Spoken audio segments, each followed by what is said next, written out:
Enchanté.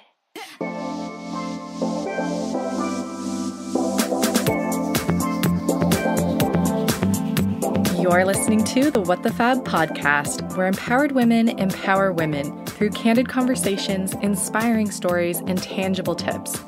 I'm your host, Elise Armitage. I'm a digital creator, and I left my 9-to-5 job at Google to chase my dreams of being an entrepreneur. I'm so happy to have you here. Let's get into some real talk. Hey, welcome back to the What the Fab podcast. We are on episode number 10. We're double digits. We're feeling official. I feel like JVN from Queer Eye. Can you believe? I'm excited. I feel like I'm starting to get into a rhythm and a routine when it comes to recording these episodes, and I am loving the feedback that you guys are giving me, especially in terms of what kinds of topics and conversations you want to see in future episodes. And one of those topics that I'm seeing popping up in my DMs a few times now is around body positivity. So we are definitely going to touch on that in today's episode. Before we dive into today's conversation, I just want to give a quick reminder to please rate and review the podcast on Apple Podcasts or whatever platform you listen to. I feel like we're 10 episodes deep now. Hopefully you've had a chance to listen to some of the other episodes and kind of get a feel for what this podcast is about and the types of conversations we're going to be having. So if you have found value in it, I would really appreciate it if you would leave a review. It takes 2 seconds and it really helps me out and helps my podcast grow. All right, so with that, let's dive right in. As I mentioned, today's episode centers around body positivity. I am definitely feeling a little bit vulnerable with this conversation, but I think it's important. And like I said, I had this experience recently that I wanted to share. And so before I talk about that, body positivity, I feel like in general, it's become such a conversation on social, which is great. It's an important conversation. It's almost become trendy. Like there's a shorthand for it, BOPO. But like I said, we love to see it. Like I'm so happy to be seeing those conversations happening and to be seeing representation through different size models, different size bloggers. I have blogger friends that one of their main focuses is body positivity. And that's one of their like core verticals that they talk about on their blog, on their social. And while sometimes I personally do touch on body positivity in my posts, especially if I'm posting a swimsuit photo or doing a bra campaign with a brand, I have never really branded myself or claimed to be a body positivity blogger.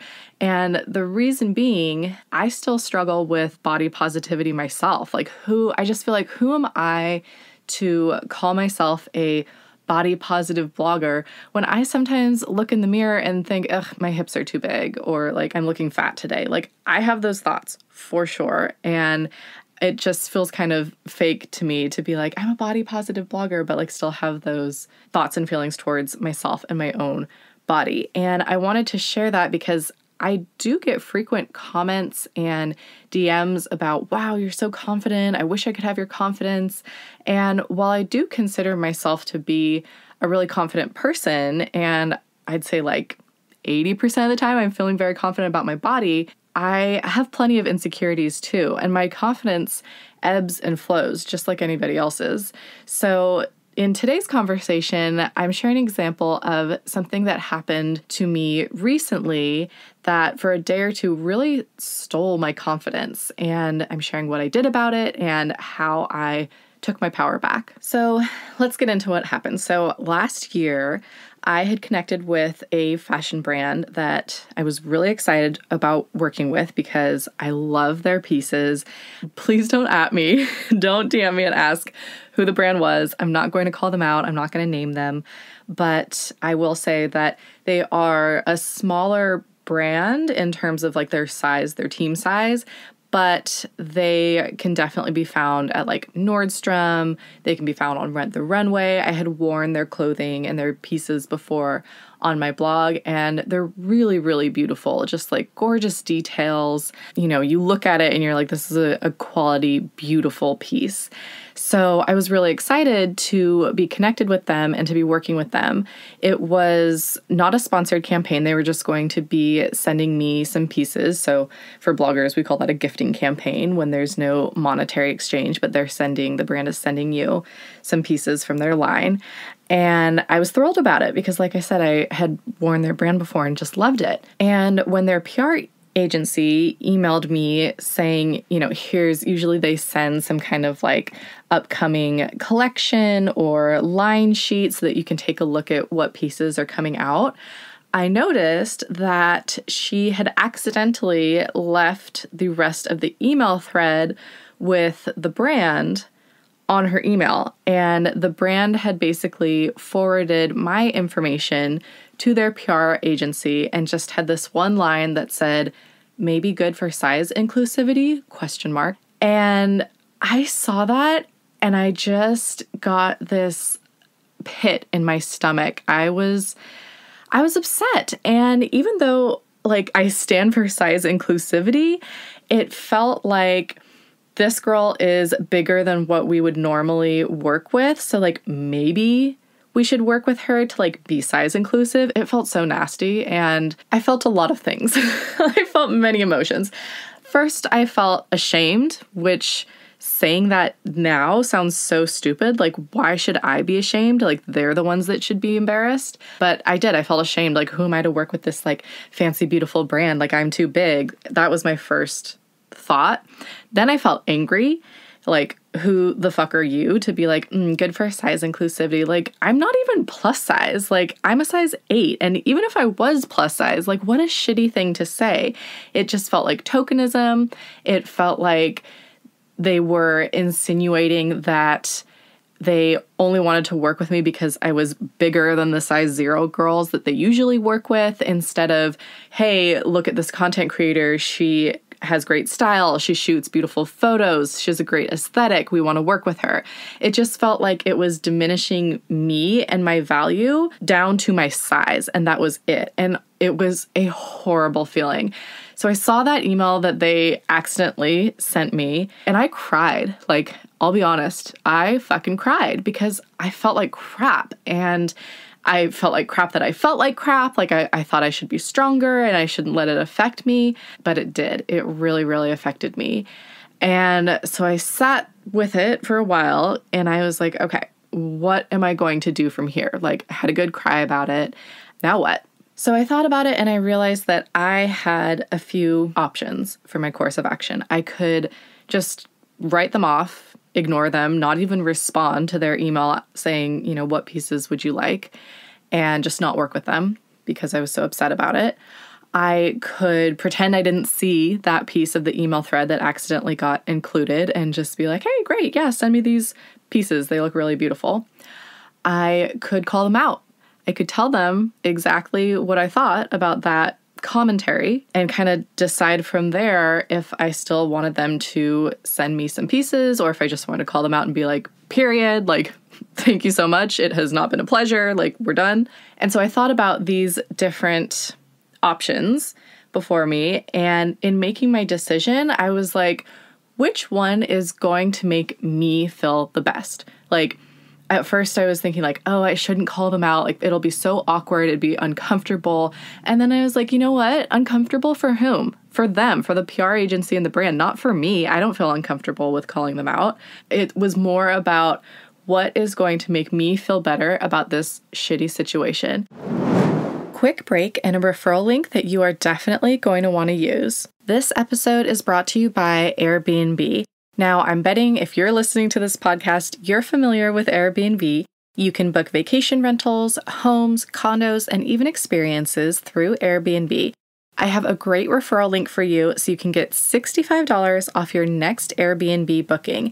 Just head to whatthefab.com/Airbnb for that link. Now, this credit is for new customers only. So if you have a friend traveling with you in the group who's new to Airbnb, or maybe you're creating a new Airbnb account, that'll be the best way to go about getting that $65 credit. With the panty going on right now, Omid and I personally are really only doing road trips. I can't wait to travel abroad again, but for right now, we're looking at booking Airbnbs within California, like Joshua Tree, maybe Mendocino. Having a home away from home so I can travel safely and have my own space is key. So be sure to grab your Airbnb credit at whatthefab.com/Airbnb. That's spelled air, B as in boy, N as in Nancy, B as in boy. Safe travels, and let's get back to the episode. And so I decided that what I was going to do was politely call them out in the email and let them know that I'm still happy to receive pieces from them because I do love the brand and I've worn it before, and just kind of see what happened. So here was my response. I'm just going to read it for you. So I was like, "Hi, so-and-so. These pieces are so gorgeous. I can't wait to style them. Also, just as an FYI, so you can keep it in mind for the future, you left XYZ's note about me being, quote, maybe good for size inclusivity in the email thread. I'm sure you didn't mean anything negative by it, but it does come across as tokenism, which never feels good." I was a little bit nervous to send that email just because I didn't know what the response was going to be, but mostly I felt empowered because it was like, you know what?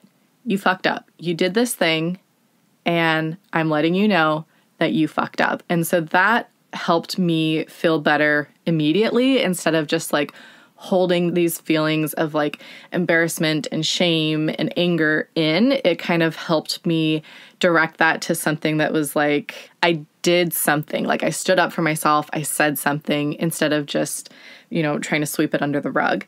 So to the brand's credit, they responded very quickly to me, and the person who responded is the same person that made the comment about, quote, maybe good for size inclusivity, and this is also the founder and the designer of the brand because, like I said, they are a small women-owned company.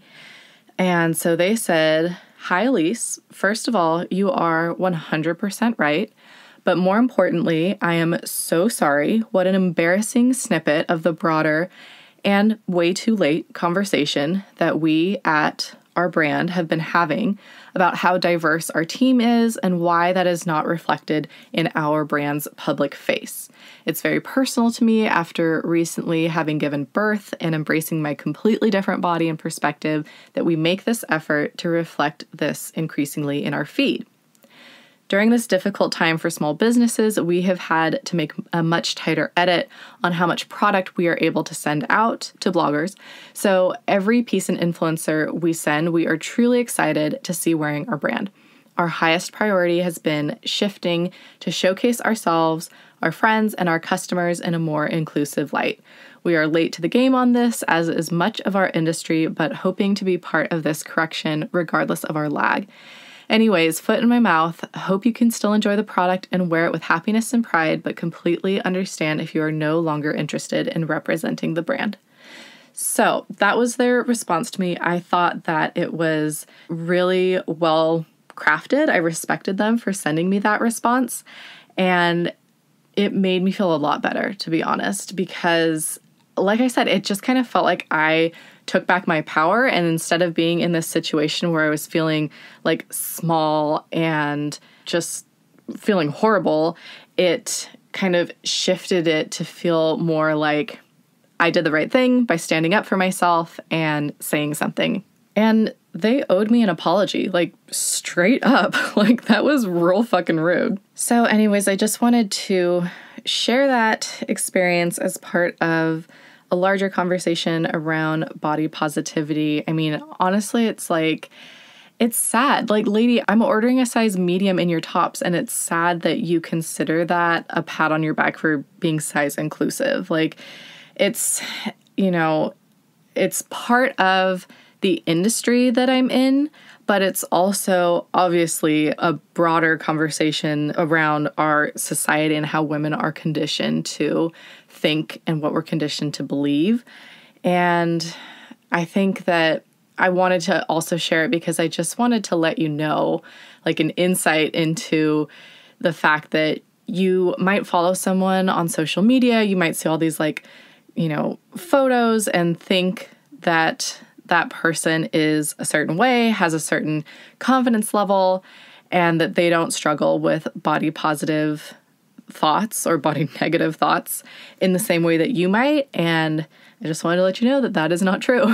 And it's something that a lot of us, I would say most of us, really struggle with. And I do want to have a couple of my girlfriends that are like true body positive bloggers and just post things that I'm like, okay, you are brave. Like you are confident in yourself and your body. And I want to have conversations with them on the podcast about their body positivity journey and what has helped them get there. So stay tuned for that. I will say one thing that really helps me when I am feeling not confident or frustrated about something with my body is I think about what would you say to your sister, or what would your sister say to you? Like, I would never say the things that I say about myself and my body to my sister about her and her body, because I just don't believe them. Like, what I'm trying to say is, like, if we swapped bodies, because my sister and I have very different body types. Like, she's super busty and has small hips versus I have big hips and like medium-sized boobs. But if we were to swap bodies, and if she were to be saying the things that I say about my body sometimes, about herself, I would be so upset. I would be like, absolutely not. You are a curvy goddess queen. You look amazing. Like, people would kill for your body. Like, literally, this is what I would say to her. So why can't I say that to myself? So that's what I think about when I'm feeling like down or like feeling fat or whatever. I think about like, what would Hannah say to you, or what would you say to your sister? And funny story, I did tell my sister what happened with this brand and this like email exchange. And it was so funny because the exchange had already happened and it was over. And like, I was feeling, fine and like content with the resolution about it. And so we were texting and I told her what had happened. And she responds to me in all capital letters, okay, so first of all, I started laughing because I was like, I know exactly what you are going to say. You are going to go off on this brand about like, how dare they, and what is wrong with you for thinking that, and yada, yada. And that's exactly what she did. She was like, you are perfect and you don't need to change your size or lose weight for anybody or any brand. And it's bullshit that they said that. And I was like, I love you for saying that. And I know you're right. And I wish that my immediate reaction to that first email was that, like what my sister would have told me. Instead, my immediate reaction was, I'm too big and I need to lose weight. Like, that was my immediate reaction. And I wish that it wasn't, but that's what it was. But I am proud of where the conversation went after that. And yeah, so that's it for today. I am looking forward to hearing your guys' thoughts and reactions to today's episode. I know that when I post, especially bra campaigns on my feed, I get a lot of feedback, particularly in my DMs, because it's, a more private conversation about confidence and body positivity. And with bra campaigns, it's hard because I feel a lot of responsibility to my readers to show up like as I am and to not alter my images. But it's also, it's my Instagram feed. Like, I want to look good on it. So I do position myself, I'm not going to sit in a way that like gives me 6 belly rolls. Like, I am going to like stand up straight and, kind of like push my tits out or whatever it is that I feel like is giving me the right curves and angles. But there have been a few times where I'm going through my photos because I shoot a bunch, and then, obviously I select which ones I want to publish on the feed. And there have been a couple times where I'm like, I love this photo. Like, I love the lighting. I like the expression on my face. The bra looks great. But the way that I'm standing, like, I have like a side roll. And I can't tell you how badly I wanted to Photoshop that side roll out, but I was like, you cannot do that. Like, it would be so disingenuous, and you can't do that. So I didn't. And there were a couple photos that I posted for different bra campaigns where I had like a little bit of a side roll, and the commentary that I got from it, like the positive feedback that I got from it, it made me really emotional, actually. I had conversations with women saying like, the fact that you posted that is so inspiring to me, which is also a little bit sad that like that is so inspiring because we really don't see that often. But like, one woman was telling me she had just had a baby and she was feeling obviously, all the feels. And I haven't had a baby, but I can just imagine like how difficult that is, dealing with like all the stress and pressure of that. And also your body is so different and just not looking, how it used to. And so she was saying that she went to a yoga class and there was this girl that like she sees at her yoga class a lot. And she's always been like jealous of her body and like, oh, she has the perfect body and like she's so fit. And this girl was sitting in front of her and she had side rolls. And this girl was like, oh my God, like this woman that I've been like idolizing and comparing myself to and thinking like, why can't I have her body? Guess what? She's got side rolls too. And it's freaking normal. And it's not like something that needs to be erased or photoshopped, or you don't need to starve yourself to get rid of them, because guess what? It is freaking normal and you can have a banging bod and still have side rolls.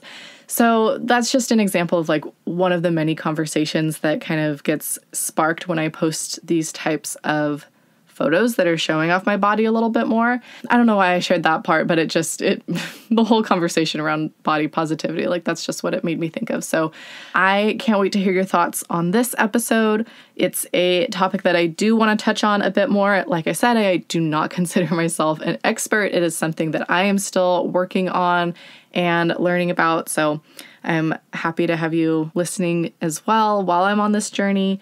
If you enjoyed this episode, please rate and review on Apple Podcasts or whatever platform you listen through and share it. Take a screenshot of you listening to this episode, post it on your stories, DM me, let me know your thoughts. I can't wait to chat with you about it. And until then, I will talk to you next week.